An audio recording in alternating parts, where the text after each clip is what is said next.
This interview is for information only and should not be considered as investment advice or a recommendation to buy shares in the company featured. Welcome to this Stock Box interview.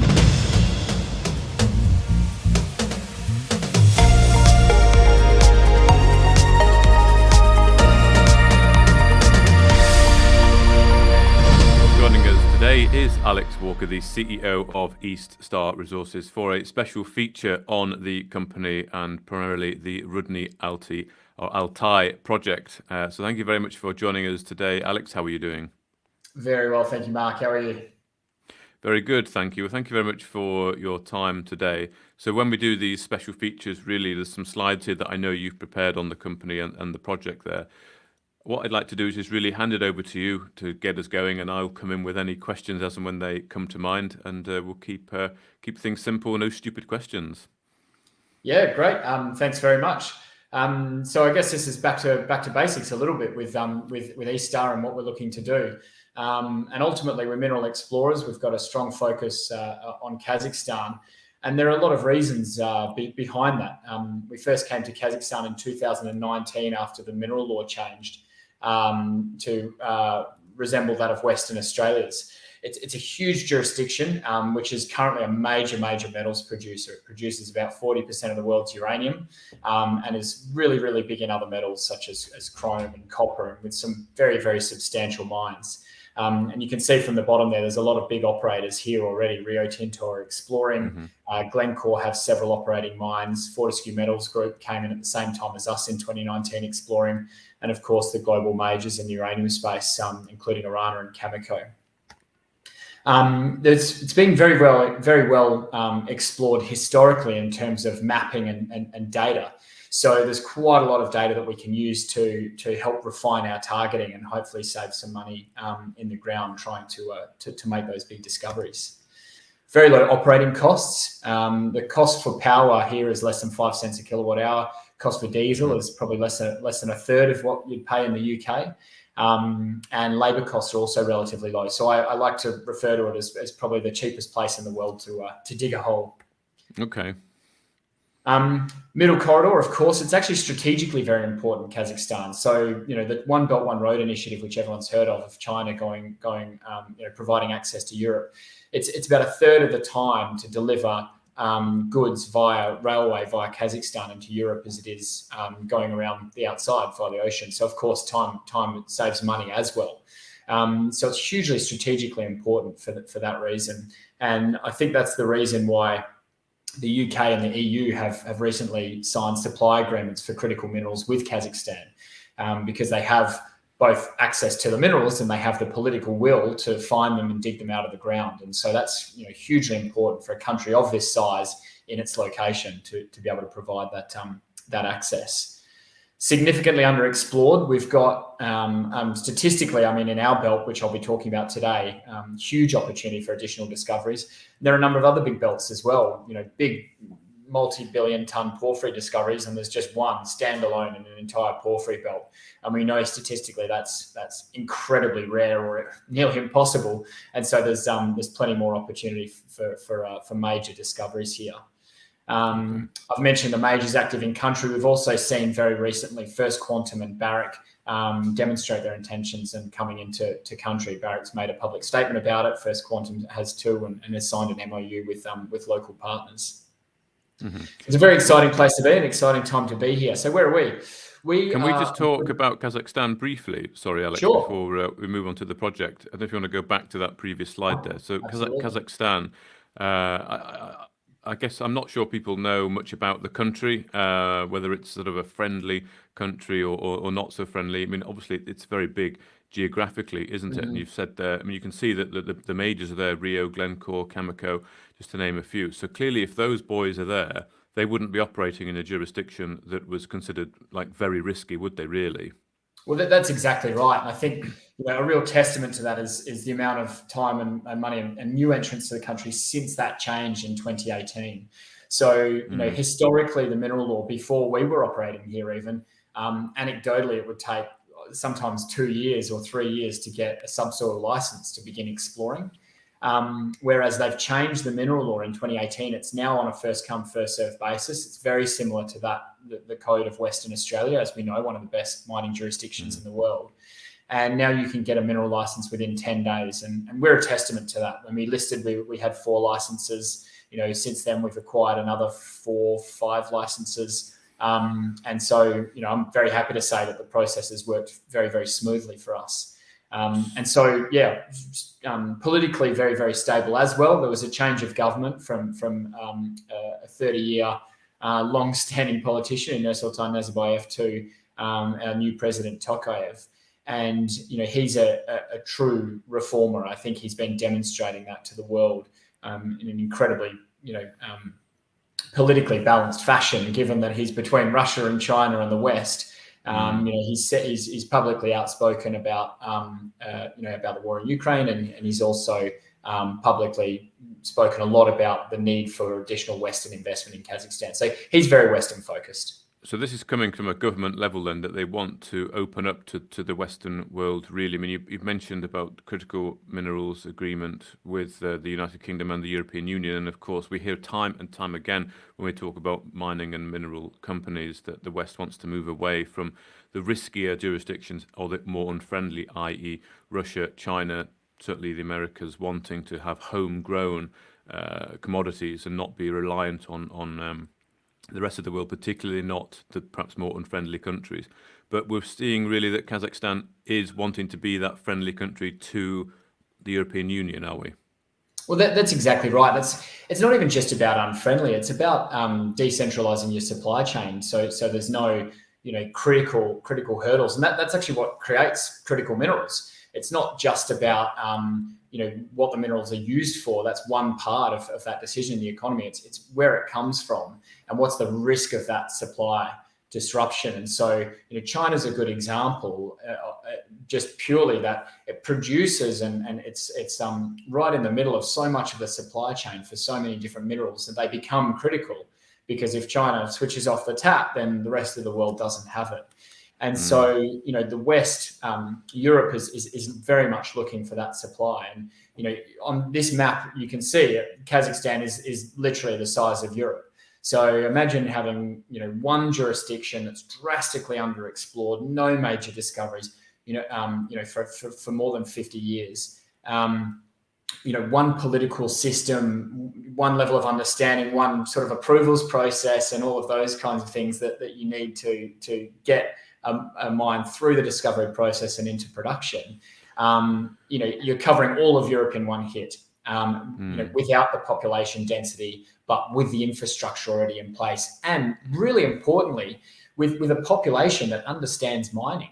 That's absolutely critical for those who know and have worked in places like Europe. To them, often a mine is this giant big hole in the ground that they dig out coal and is very polluting. And they can't picture anything else. And we obviously know that it can be a much, much cleaner operation and process. But nonetheless, the population know and understand mining, and they're very comfortable with it. And again, anecdotally, we've had social obligations agreements, which you're required to peg ground quite close to a town, signed within 3 weeks, so that we can go ahead and peg ground. So I think that's a real testament to operating here. And just lastly on Kazakhstan, why has it been underexplored for such a long period of time? And what's the future trajectory looking like in terms of a place to explore for mining and minerals? Sure. I mean, it's about the strategy and how people went about things. So obviously, being part of the old Soviet bloc, pre sort of 1991, it was under the Soviet umbrella, and it did have reasonable exploration. So there was lots of geological traverses and so on. But I'm sure you can appreciate in the last sort of 10 years or more of that, there were more important things for people to worry about than doing, detailed geological studies. And on top of that, it was about incentives and so on as well. You had a budget and you had to make certain discoveries and so on. So, how people spent that money was quite critical. But most important, I think, geological thinking and technology has expanded considerably since that time. It's hard to believe, but we actually are 30 years on from 1991 already. But I refer to things like electromagnetics and the processing power of computers that's changed since that was first invented in roughly the late 60s. and what that means for looking undercover. And Western Australia is a really good example of that. There's a lot of Western Australia is undercover, another similarity to Kazakhstan. And there's been some major discoveries with a change in geological thinking and the application of new technologies or better processing power of those technologies that have allowed these new discoveries. So Kazakhstan's got all that in store for it. And like I like to say, it's Western Australia in the 1970s. So if you can think about all the discoveries that have happened in the last 50 years in Western Australia, I think Kazakhstan's very much got that ahead of it. Okay, well, thank you for that. Let's talk now about some of the projects then, Alex.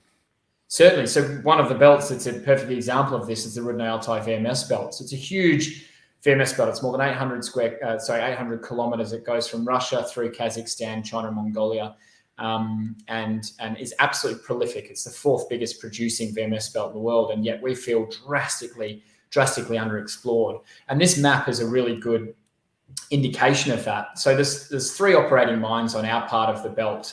If you follow the Irtysh shear zone, which goes through our licenses, you've got Orlovskoy in the top left-hand corner.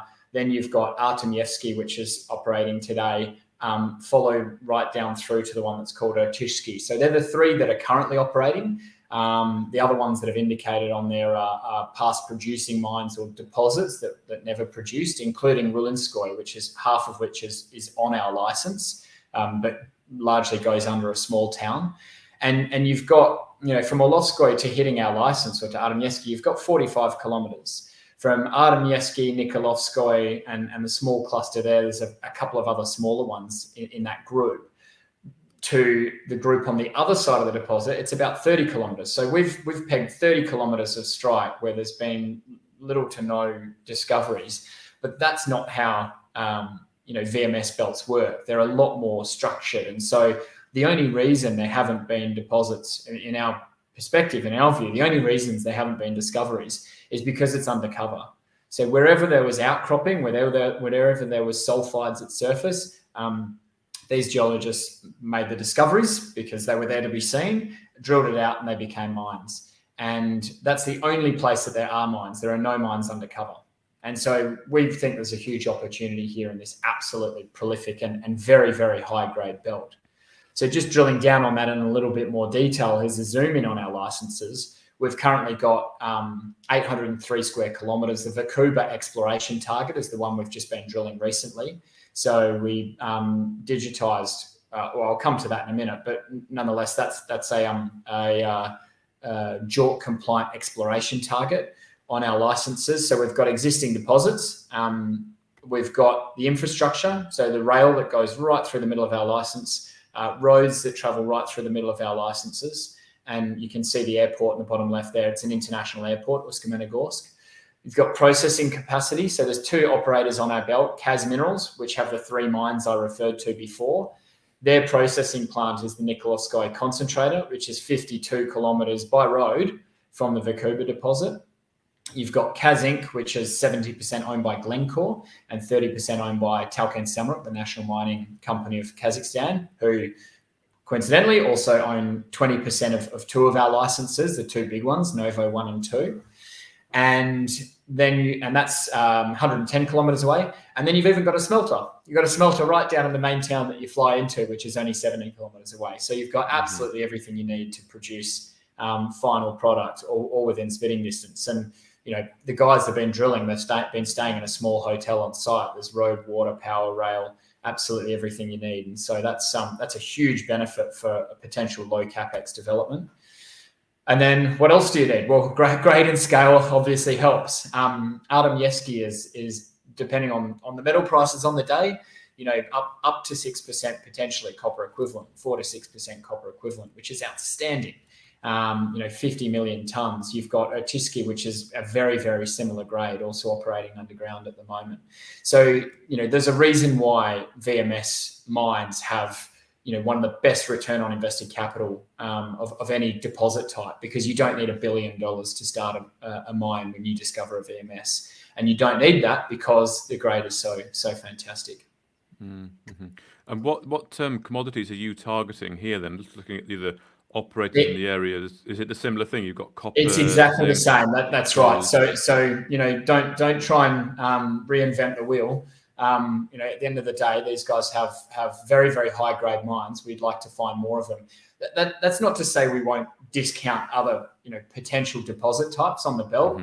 We've seen intrusion related deposits potentially intrusion related deposits, potentially remobilized VMSs on our license again that we've been investigating.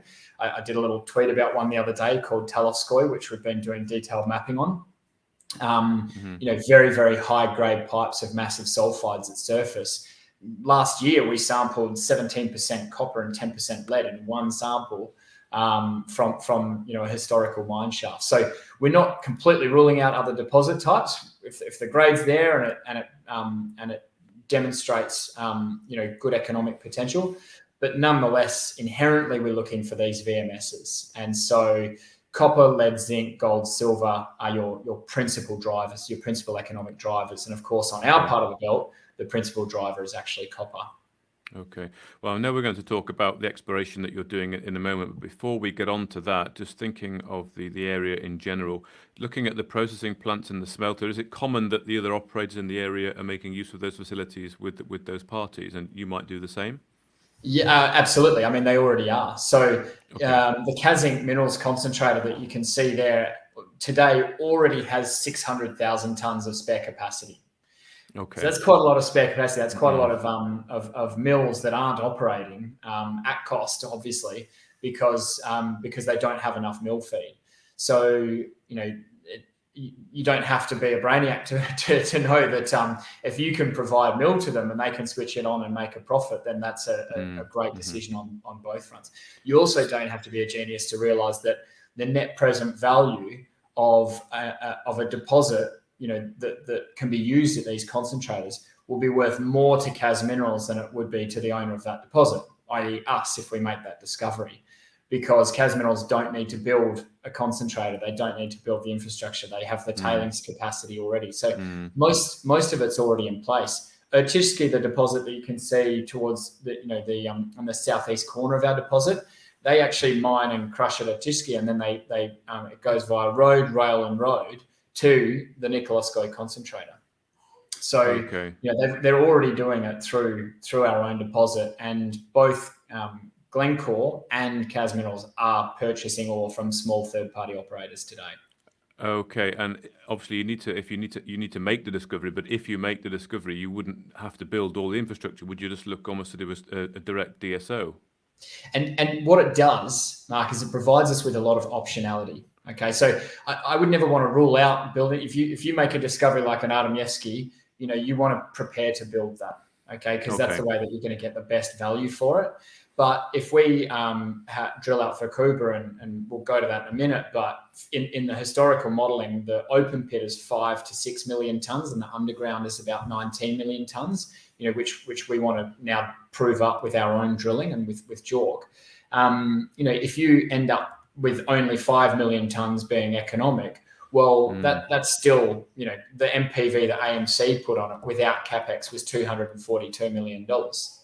So that's just the open pit. So even if you have to give away half the economics to the concentrator, half of the revenue to the concentrator for doing, as you say, DSO essentially, well, it's still got an NPV of $110, $120 million. So it provides us that optionality, which is fantastic. With any luck, we will be able to demonstrate that. And then at least we can be a cash flow positive company while we continue to find the Artemyevskys that we think there are a lot of, hopefully on our license and over the rest of the belt.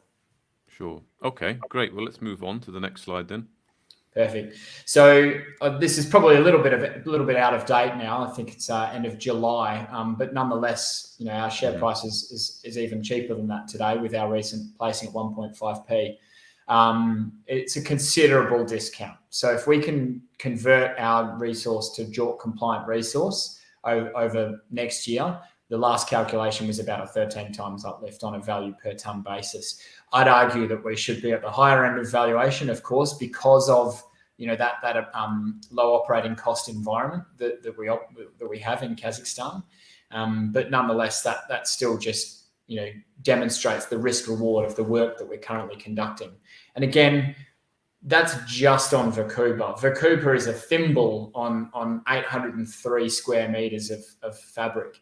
And we have a lot of other targets, which, we hope to be able to work up to drill ready over the next 6 to 12 months, some being more advanced than others.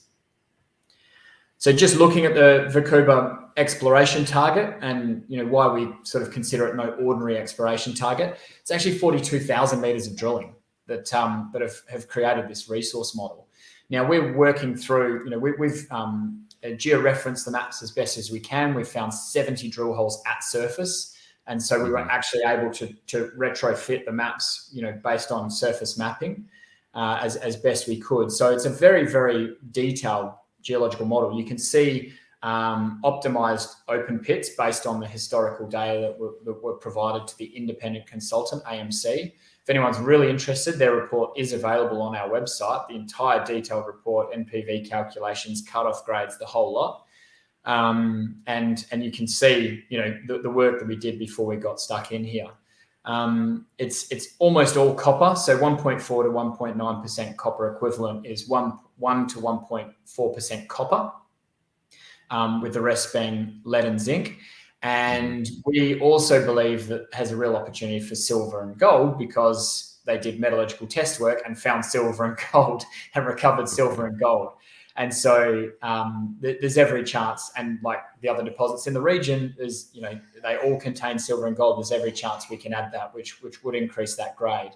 They just didn't assay for it in the historical drill holes, so we haven't been able to use it in our resource calculations.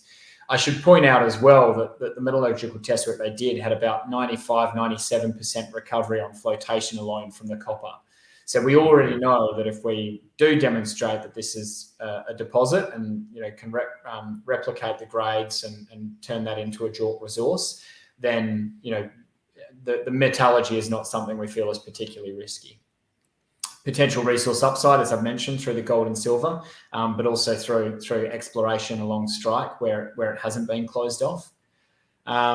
We have commenced that diamond drill program, so assays are already in the labs. So we're waiting to find out when those results might become available, hopefully in the next month or so, and we'll be releasing those to the market. And that's the end of those dot points. Just before we move on to that slide, Alex, just looking, there's a lot of drill holes there that have done by the previous owner operator. Well, that was actually about 3 different operators. So this is drilling that was conducted from the 1950s right through to the 1970s. I think there were 2 drill holes in the 1990s. Okay. And typically the operators were state entities. So this was what I was referring to with the old Soviet era, that this was state-funded exploration at the time. And you sort of think, well, why didn't they dig it up? Well, no one knows for sure, but I will say if you've got 1.5% copper and you've got 5% copper over there with 50 million tons, is it something that you're particularly interested in? And I'd argue not. I haven't touched on a deposit. About 5 kilometres from here on the other side of the small town Vakuba, there's a deposit that's on our licenses, a historical deposit called Pokrovskoy. Pokrovskoy was quite small, 4 to 500,000 tonnes at about 20 to 25% copper equivalent. So absolutely stunning in terms of grades. And that's the sort of thing that can come up in this sort of area. And that's on your license area? It's on our license. We own the Pokrovskoy pit in terms of subsoil laws. Now, I'm not saying that we think there's something left in Pokrovskoy. Sure. Typically, it was well explored. We're not done confirming that's the case. So, I won't start talking about it in any big detail until we've confirmed that we think that they missed something, a genuine opportunity, a lens at depth, for example, because that's how, again, these deposits tend to repeat themselves. So there could be a lens at depth. There could be something along strike that was missed. And so, we're digitizing and reviewing a lot of data to find out about that. But every time we look at data, that's money we don't have to spend in the ground as well. If we review and they drilled an area and they didn't find something and we're happy with those results, then we don't need to go back there. It's only when we think that they missed something that we need to start spending our own money to confirm or deny if that was the case. So at the moment, though, it's fair to say that Vakuba is where you're focused at the moment. Yeah, I mean, it absolutely is. But like I always say, it is because it's our most advanced target. So, what we've got here is a potential open pit of 5 to 6 million tons. Some of that underground might comfortably come in economically, seeing how it shapes up. And we did make an announcement about it, by the way, being that the thicknesses that we saw were actually wider or thicker than the historical intersections, which is something we expected to see because the recoveries were quite low in historical drilling. Often when they hit mineralization, they'd only get 50 or 60% recovery of the material out of the drill hole. And so when that's the case, quite obviously, if you've got a 10-meter intersection, well, it could easily be a 12 or 13 or 14-meter intersection. And so we've seen that visually in a number of our cores. So, that 19 to 23 million tons could well be bigger. And obviously we have to wait for the assays to come back to confirm the grades as well. But yeah, there's a lot of potential here. So this is our most advanced target. I think this looks fantastic and amazing, and I'm really excited by it. I still hope it's not our best target. I hope 2 to 3 years from now we'll be coming up with these 4 or 5% plus copper equivalent deposits. Who knows? Maybe if we get really lucky, we'll find another 20% copper deposit. But sure, indeed, that would be incredible. For that, but they exist on our license. They exist on the belt. There's no reason why we can't find these things again. And at the moment, there's resource on the Vakuba target, is there? Well, to be clear, it's an exploration target. So we did a resource target, model. Yeah. That's right, yeah. So we did a resource model, but because we don't have the historical core, you can't just call it a resource. Right. You have to confirm the data. So that's what we're doing at the moment. We're confirming the data. It's good data. Maybe we need to change some things with our modeling based on our own drilling with georectification. So nothing's ever perfect, especially stuff from the 1950s and 70s. The downhole techniques to survey techniques for the boreholes might not have been that flash. And so, we're going to have more accurate data. But regardless, you don't drill that many holes. You don't assay that much unless you think there's something of significance there. So now, we need to confirm that and see if it would work with today's economics. And so that's what we're doing. And your recent diamond drill campaign, will that take you to that JORC resource, or will it just contribute towards it? It'll contribute towards it. I mean, look, there's a chance that it will, but I don't want to build that expectation today. I think it'll be next year's drill program that would allow the JORC conversion. But what it has done is it's going to give us that structural information as well. So we've got a couple of deeper holes. We've got a good idea of the lithology now based on that diamond and based on the structural information. So we can start to try and understand, if an underground could work as well. And so we can go back next year and we can drill with RC, which is less than half the price, and hopefully finish that conversion. So we've saved a lot of money.